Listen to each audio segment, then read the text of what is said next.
I mean, there's nothing strange about that. To me, like Scotch, to me is almost like an aperitif or a digestive. Yeah. Like I think after a heavy meal, you're going to just feel like, oh yes, this is going to help dissolve the meat in my stomach. And Joseph's back. There we go. Wow, the internet really sucks today. Mm-hmm. Well, it's because everybody on the planet who has internet is using it. All right, I'm going to do a little drop of water. A little science. What do you think, Andrew? I kind of want to, but I kind of don't want to.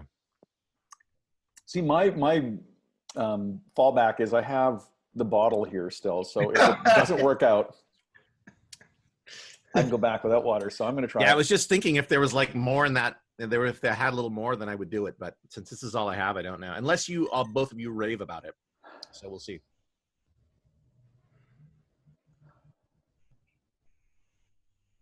Oh, I get the pine trees a little bit more accentuated, but I also think there's deer poop nearby. Well, I got to say, because of my rookie mouth with this, that is my favorite of the day. Oh. A little bit of water. It kind of evened it out in a really nice way. It's drinkable, which because of my skittishness with scotches and trauma, having trauma around it, that was really drinkable, and I could see actually drinking more of that, The other stuff, there's interesting taste or whatever, but I wouldn't like go, well, let's just sit here and, right, mow this bottle down or something like that, which I know is not a particularly Scotch thing. I mean, to get through a bottle of Scotch, I've never done that, but have you ever gotten through a bottle of Scotch in an evening, Andrew? In an evening? Like by yourself? By myself, I'd be dead. Yeah, with friends, yes. I could never, like by myself, I would never do that. But with friends, yeah, I have. It's not common though. We put the half-ounce pours on for a reason, to just kind of like slow everyone down. Like, take your time. Don't get drunk. Just get happy and buzzed. Yeah, the last time we met in person, we almost finished that bottle between you and me and Ash. Oh yes, and I spent you the brought night over in your living room. Yeah. Yeah. Yeah, that was right. That was right before the quarantine had officially fallen. So it was a good night. And we watched Upstart Crow. Have you seen Upstart Crow, Dan? No. What you gotta so watch it. Funny. It's a British sitcom with David Mitchell, and he plays Shakespeare. Okay. Yeah, it's great.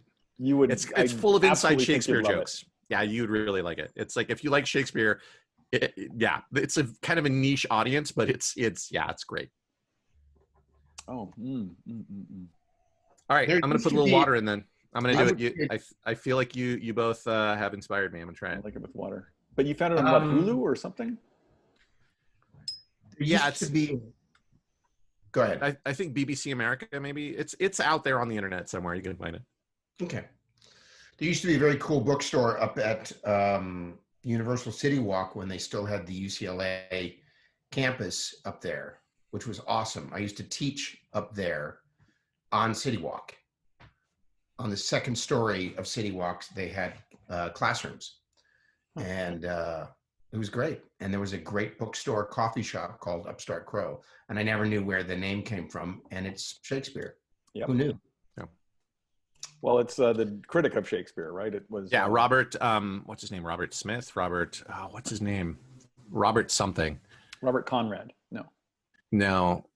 That was his first like critic who was like this like, because Shakespeare is like lower class, and and there was this like basically upper class guy who hated him because he was a good writer, and wrote like this horrible review calling him an upstart crow.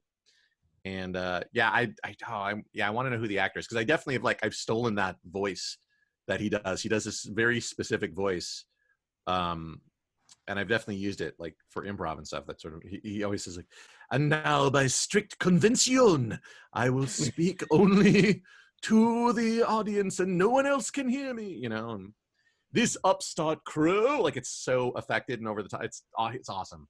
That's awesome. It's a really awesome show. It's so good. And the actress who from Game of Thrones is in it, who plays the Iron Queen? No. Not the Iron Throne, the Salt Throne. Salt. Yeah, Like the daughter of the, you know. Oh yeah, the sister. Yeah, the sister. Yeah. And she's such a different character. Like she's doing comedy. She's so great. Like I feel like I should know all these people's names and I don't. I just know David Mitchell.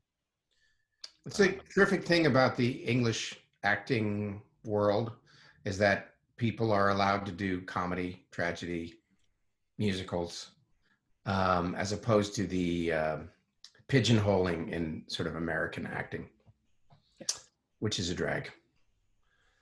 Yeah, well, American acting's all about making the money. It's more business than show, right? Yeah. Wait a minute. There's good things. Oh, there are good things, but I think, like, you know, I mean, hopefully those good things make a lot of money. Yeah. Yes. And yeah, I'm not saying there's not good actors. There's I'm surrounded by a wealth of amazingly talented people. Yeah, I mean, kind of going to what you're saying, I just wish they were used more in the ways that they should be, you know? Yeah.